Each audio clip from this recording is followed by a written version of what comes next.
What's up? It's Marco, Sage of Soccer, and I just got done watching the U.S. men's national team draw Mexico 0-0 in what was a pretty poor level of play, gotta be honest. I mean, after watching a couple of the Euro qualifiers today, man, we did not look as good as Turkey, I'll tell you that. And Italy, I know that they're gone, but they were looking pretty decent today. This was not the greatest game I think we've ever seen, and for what's supposed to be the top game in CONCACAF, this was not what you like to see. I think the USA team, there are two perspectives that I have for this. And one is that we're fulfilling our expectations. Costa Rica, they did win, but it looks like it's going to be really tough for them to catch up to us goal difference wise. So all we have to do is not screw up against Panama, and we're going to be good. However, we are in a situation where this is now where both the Panama, and Costa Rica games are must win. But at the same time, we are fulfilling our expectations. I think we're going to make it to the World Cup. But at the same time, I look at this game and I look at this performance, and I can't be satisfied with that. Because I look at the quality of players we have. I look at Christian Pulisic, Tim Weah. Ricardo Pepi's still one of the top wonder kids in the world. Yunus Musa is a great talent. Tyler Adams, Anthony Robinson. I look at them and I see this performance and I don't think it was good enough. And at the same time, I'm hearing the commentators, I'm seeing everybody, and it seems like this is a performance that was satisfactory. So I'm really thinking with this team, I need to lower my expectations, which is weird to say, but I think I do at this point.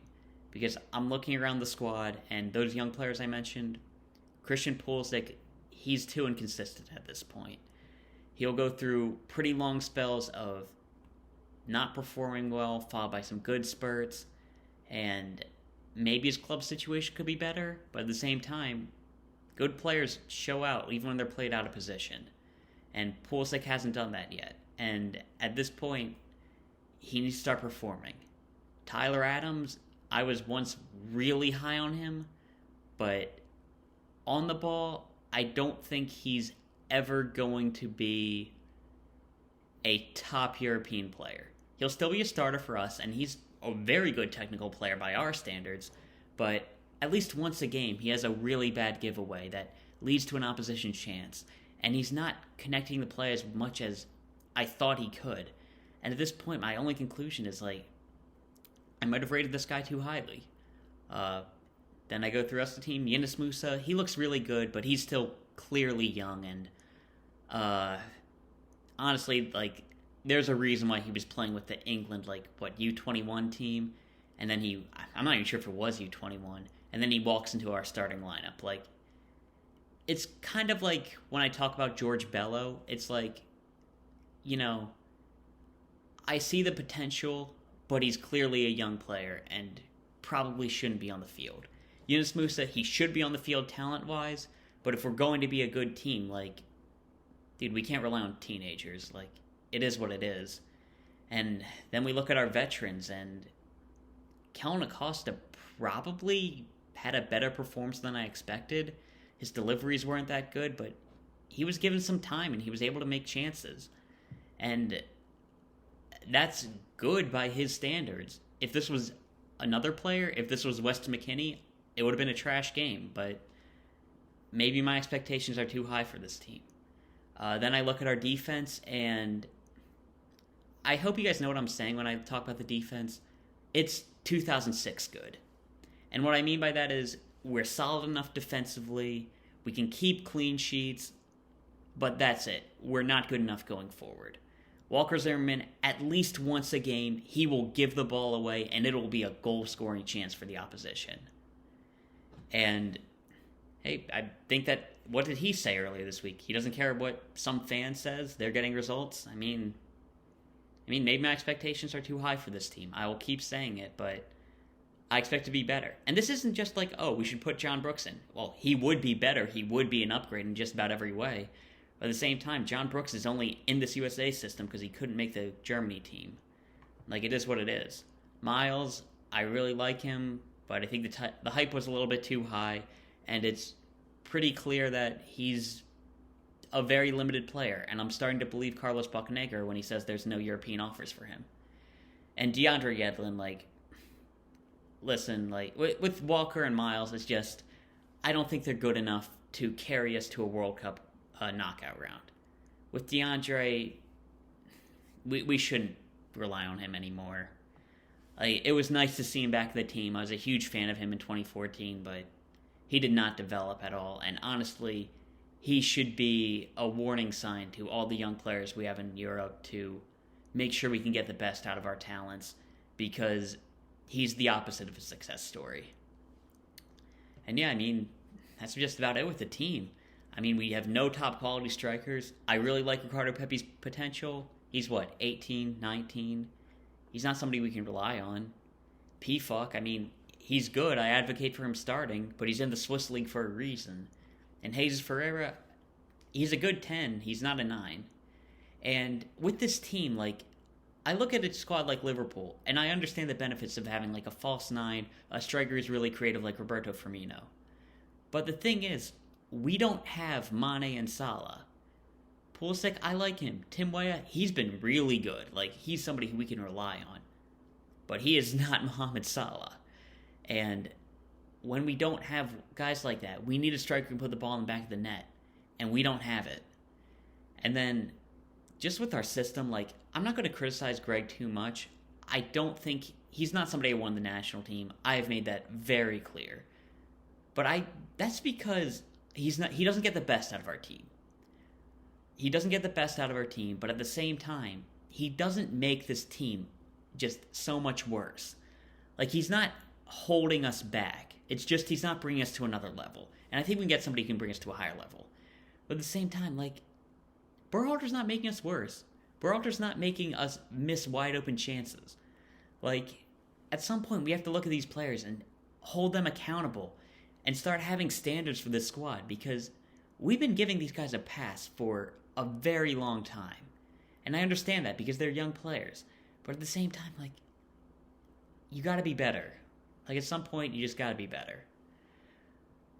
Yeah, and, but speaking of that, I think our system is very flawed with how much we want to have our wingers tucked in. That is something that, again, it works for Liverpool. It's a good tactic, but you have to have the players to do it.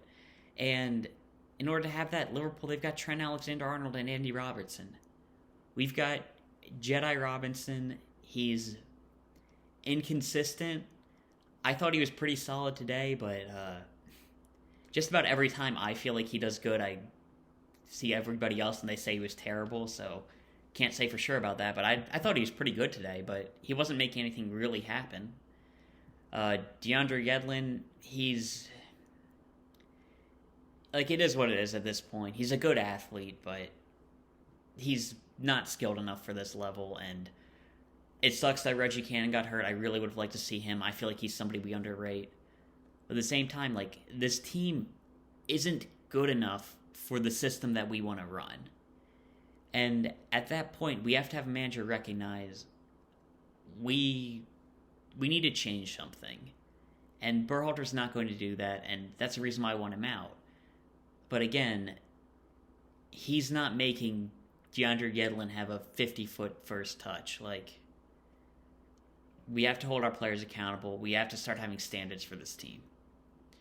Overall, how I feel like the team played, it's hard to criticize. Like, I don't feel like we really wanted to win. I think we acted like we did, but I feel like it's still ingrained in the team that we can't win away from home.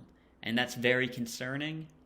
I don't think it'll be that big of a deal. I think we'll be able to get that result against Panama, and hopefully that Costa Rica game will just be dead rubber. It won't even matter to us anyway.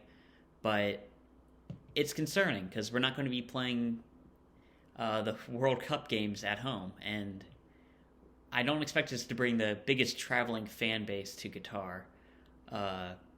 We could, but let's say we play a team like Germany. I don't feel like we'll be able to make that feel like a home game. And if we get unlucky with our draw, that could be very dangerous for us. And And for the team, I feel like we weren't pressing as much, and we were honestly giving Mexico a lot of time on the ball. Something that was a little bit concerning is I feel like we're becoming accustomed to playing terrible teams. Like, just by football standards, CONCACAF is not good. And I feel like we're becoming too accustomed to that. We were so compact horizontally, like we were cutting the field in half, and we were just unprepared for switches. And it honestly looked like we were caught off guard because we were just playing against so many teams who just didn't have the talent to switch the play well enough. And we were giving Mexico a lot of time, and thankfully it worked out because Mexico, they were not looking good. But it's concerning how it seems like we're playing down to the level of opposition. I guess that's what I'm trying to say. For us, one of the biggest concerns was trying to play out of the defense. We just weren't able to do that well. John Brooks, Chris Richards, they're both really missed. But hey, we had Aaron Long. We almost let him go the second he came on, and he gave the ball right away to the opposition, only time he had it. So yeah, I'm really glad we brought him in for every single camp we've had. Pressing, we weren't pressing Mexico as hard. I understand that, but I expect the team to be very rotated. I mean, Tim Weah, he's going to be gone next game guaranteed. Ricardo Pepi, I have a feeling he'll be dropped for Jesus Ferreira. So it's kind of weird that we weren't pressing that hard, especially with how well it worked against Mexico the first time, and they were really unprepared for it when we did try it. So that's a little bit weird, just a real lack of identity with this team. We don't have consistent play from week to week, but which is weird with how set our system is.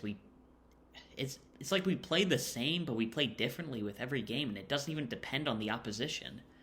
Like, it would make sense if we, every game we're against, we're against a Honduras and El Salvador who don't have as much talent playing the ball at the back. We really press them. That would make sense. I'd be okay if we changed our tactics for situations like that.